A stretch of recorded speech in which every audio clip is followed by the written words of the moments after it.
శ్రీ గురుభ్యో నమః. మాఘ స్నానంలో మనం అప్పుడే 13వ రోజుకు చేరుకుంటున్నాం. అంటే శుక్లపక్షంలో ఒక పక్షానికి అంతంలో చేరువలో ఉన్నాము. నిర్విఘ్నంగా ఇప్పటివరకు 13 రోజుల పాటు మాఘ స్నానం అనేది బాగానే ఆచరించుకున్నాము. ముందు ఇంకో 2 రోజుల్లో మనకు మహామాఘి మాఘ పౌర్ణిమ కూడా వచ్చేస్తుంది. చాలా విశేషం. ఆ రోజు గురించి కూడా మనం చెప్పుకుందాము.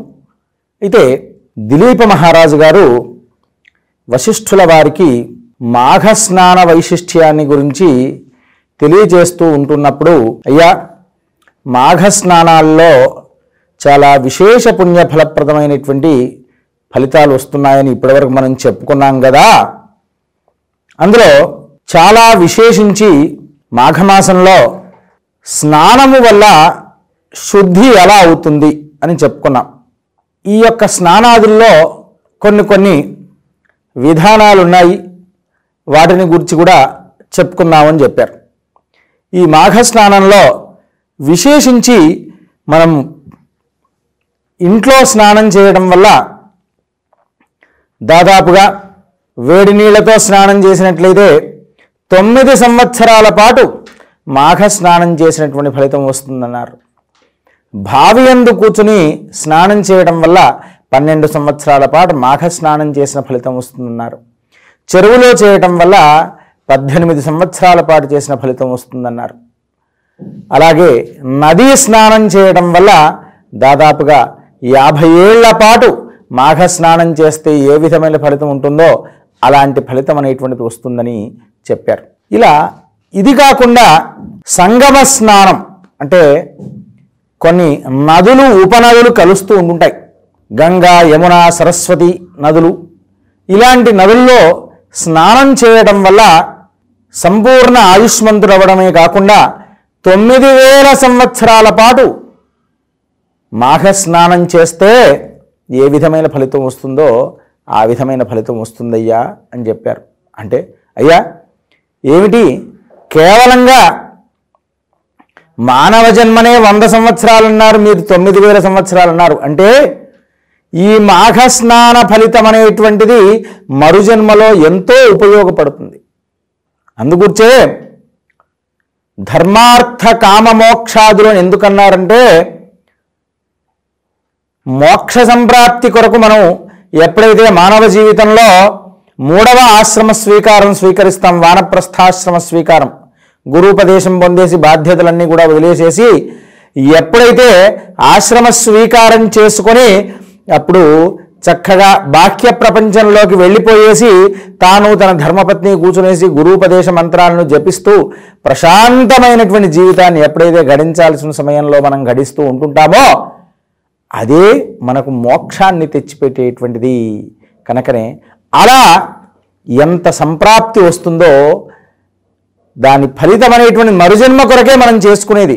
ఒకవేళ మళ్ళీ జన్మ ఎత్తాము అంటే ఏ కుక్కో, గాడిదో, పందో, చీమో, దోమో అవ్వకుండా చక్కని మానవ జీవితం, అందులో ఉత్తమమైనటువంటి వంశంలో పుట్టడం, శ్రేష్టమైనటువంటి వంశంలో, గొప్ప వంశంలో పుట్టాలి అని కోరుకుంటూ ఉంటాం. అలాంటి జన్మ ఎత్తాలయ్యా అని చెప్పేసి దాని కొరకే మనము ఈ యొక్క దానము, ధర్మము, తపస్సు, పూజాదు ఇత్యాదికాలన్నీ చేస్తూ ఉంటామయ్యా అని ఇన్ని విషయాలు దిలీప మహారాజు గారికి వివరిస్తూ ఉన్నారు. ఇది కాకుండా నీకు ఇంకొక కథ చెప్తాను నాయనా, ఈ మాఘ స్నానంలో చాలా విశేష ఫలప్రదమైనటువంటిది ఒక కథ చెప్తాను నాయనా అని అన్నాడు. పూర్వము సుశీలుడు అనేటువంటి ఒక బ్రాహ్మణోత్తమ ఉండేవాడు. చక్కని కర్మిష్టి, మంచి శ్రౌతి, బాగా చక్కని తన నిత్యము సంధ్యావందనము, అగ్నికార్యము, బ్రహ్మయజ్ఞము ఇలాంటివి పితృతర్పణాది కార్యక్రమాదులన్నీ కూడా చేసుకుంటూ ఉండేవాడు. బాగా వేదాధ్యయనం చేశాడు. ఇలా చేస్తూ ఉంటుండగా అప్పుడు దేశాటన చేస్తూ ఉన్నారు. ఇలా చేస్తూ ఉండగా ఒక చోటికి వెళ్ళేపాటికి అక్కడ ఒక దట్టమైన అడవి ఏర్పడ్డది. ఆ అడవిలోకి ప్రవేశించేపాటికి అక్కడ నుండి ఆ అడవి దాటితే కానీ మరొక గ్రామం అనేటువంటిది రాదు. ఆ గ్రామంలోకి ప్రవేశించారు. ఆ ప్రవేశించేపాటికి అక్కడ ఎక్కడ అడవిలోకి మధ్యలోకి వెళ్ళేపాటికి ఎటు చూసినా పశుపక్షాదుల యొక్క అరుపులు వినబడిపోతూ ఉన్నాయి. చాలా దట్టమైనటువంటి అరణ్య ప్రాంతంలోకి మనం వచ్చేసాము. చాలా జాగ్రత్తగా మనం వెళ్ళాల్సి ఉంటుంది. కానీ సాయంకాలం వరకు మనం ఈ యొక్క అటవీ అనేటువంటి దాటాలి. ఎందుకంటే మరుసటి రోజు మళ్ళీ మనము స్నానం ఆచరించుకోవాలి కదా, మాఘ స్నానము అని చెప్పేసి అప్పుడు బయలుదేరుతూ మార్గమధ్యంలోనే అక్కడ ఒక చోట చెట్టు కింద విశ్రాంతి తీసుకుంటున్నాయట. పశుపక్షాదులు అన్నీ కూడా అరుపులు వినపడుతున్నాయి, భయంకరమైనటువంటి అరుపులు. ఏమిటి ఇలాంటి అరుపుల మధ్య ఒక చోట ఒక రాక్షసుడు కనబడ్డాడట. అతన్ని చూసేపాటికి ఈయన కాళ్ళు చేతులు చెమటలు వచ్చేసాయి. ఆ రాక్షసుడు ఎలాంటి ఆకారంలో ఉన్నాడయ్యా అంటే చాలా వికృతాకారంలో ఉన్నాడు.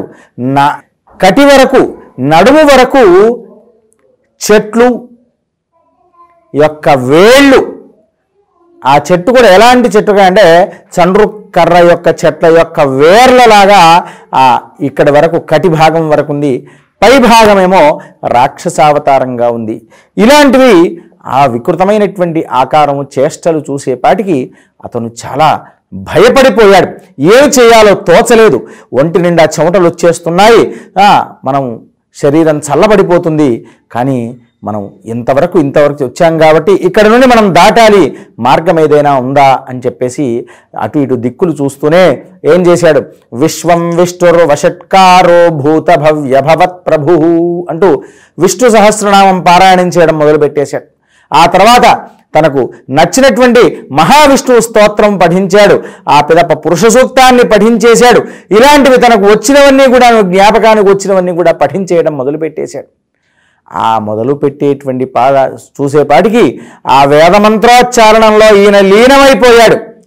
ఆ మంత్రోచ్చారణ యొక్క బలము చేత ఆ రాక్షసుడు కాస్త చల్లబడిపోయాడు. చూడండి, ఆ చల్లబడిపోయేపాటికి ఆ రాక్షసుడు మహా చైతన్యవంతుడున్నటువంటి రాక్షసుడు, అరుపుల కరుపులతో ఉన్నటువంటి వాడు ఇతన్ని చూడగానే చల్లబడిపోయాడు. చల్లబడిపోయేపాటికి ఇతనికి అటో ఇటో ధైర్యం చేసుకున్నాడు. ధైర్యం చేసుకునేసి, అయ్యా ఎవరయ్యా నీవు, ఏమిటి ఇలా ఆకారంలో ఉన్నావు? ఎక్కడైనా రాక్షసులంటే విచిత్రంగా కనబడుతూ ఉంటారు, కానీ నువ్వు పైకొక భాగంగా కిందికొక భాగంగా ఉన్నావు, ఏమిటయ్యా అని అడిగాడట. అడిగేపాటికి అప్పుడు అన్నాడట, అయ్యా మీరు మంచి విషయాన్ని అడిగారు. ఇంతకాలం వరకు వస్తూ ఉన్నారు జనాలు, వెళుతూ ఉన్నారు, నన్ను చూడగానే భయంకరంగా చూసి భయపడి పారిపోతూ ఉన్నారు. కానీ మీరు మాత్రం నిలకడగా భయపడ్డా కానీ భగవన్నామస్మరణ చేశారు. చూడండి, మనం ఇంతకు పూర్వం కూడా చెప్పాం, నామ సంకీర్తనం యస్య సర్వపాప ప్రణాశనం ప్రణామో దుఃఖశమనం తన్నమామి హరిం పదం అన్నారు. భగవన్నామస్మరణ వల్ల పాప పరిహారం అనేటువంటిది జరుగుతుందయ్యా అని చెప్పుకున్నాం మనం.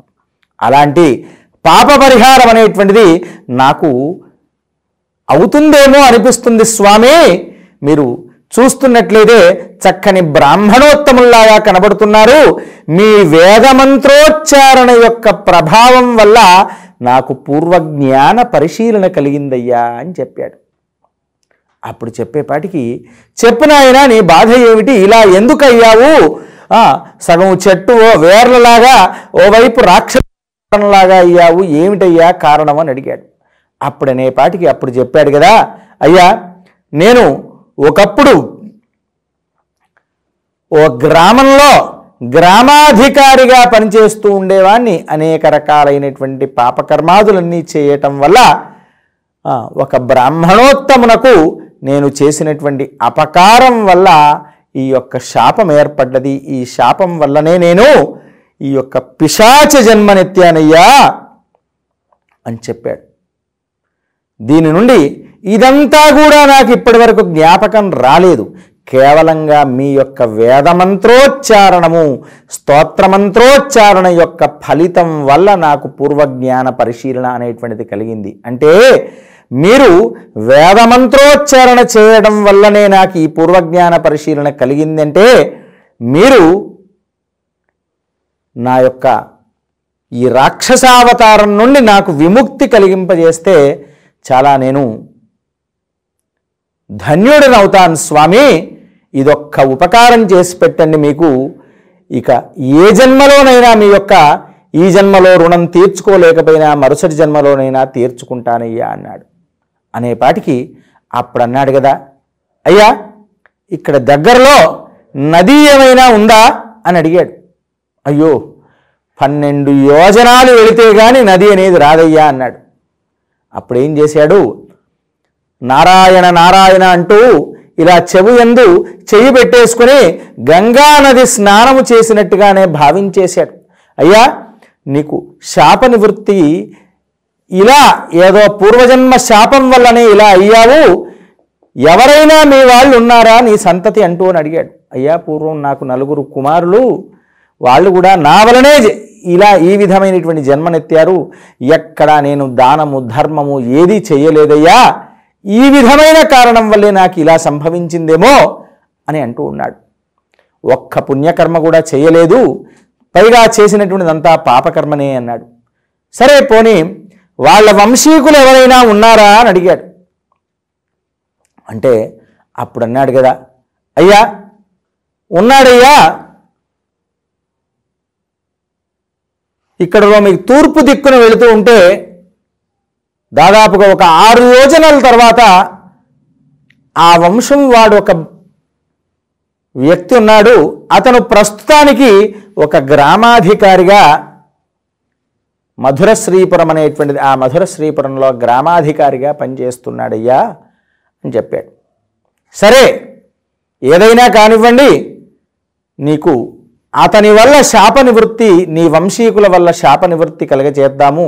ఎందుకంటే దగ్గరలో ఏ నదీ జలం అనేటువంటిది ఏమీ లేదు, ఆ విధంగానైనా నీకు శాప నివృత్తి కలగజేద్దామంటే, కాబట్టి ఇది కుదరదు కనుక నేను ఆలోచిస్తానయ్యా అని చెప్పాడు. అంటూ ఆ బ్రాహ్మణోత్తముడు ఇక నడుస్తూ నడుస్తూ నడుస్తూ బయలుదేరి ఆ యొక్క ఈయన వంశీకులైనటువంటి ఆ యొక్క గ్రామాధికారిని వెతకడానికి బయలుదేరుతూ ఉన్నాడు. ఇలా మార్గమధ్యంలో బయలుదేరుతూ అనేక రకాలైనటువంటి అడవులు మృగాలు అన్నీ కూడా చూస్తూ తన వేదమంత్రోచ్చారణ ప్రభావం చేత ఏది కూడా దగ్గరికి రానివ్వకుండా చక్కగా వెళ్ళగలిగాడు. అందుగుర్చే అన్నాడు చూడండి, దైవాధీనం జగత్సర్వం మంత్రాధీనంతు దైవతం తే మంత్రే బ్రాహ్మణాధీనా బ్రాహ్మణో మమ దైవత అన్నారు. ఆ యొక్క బ్రాహ్మణోత్తముడు చక్కని కర్మిష్ఠి అవడం వల్ల, ఆ వేదమంత్రోచ్చారణ ప్రభావం వల్ల ఆయన చెంతకి ఏమీ రాకుండా నిదానంగా బయలుదేరుతూ ముందుకు సాగాడు. ఆ తర్వాత ఏమి చేశాడనేటువంటిది మరుసటి రోజు మనం కథలో చెప్పుకుందాము. స్వస్తి ప్రజాభ్య పరిపాలయంతాం న్యాయేన మార్గేణ మహిమహేషాః గోబ్రాహ్మణేభ్యః శుభమస్తు నిత్యం లోకాః సమస్తాః సుఖినో భవంతు.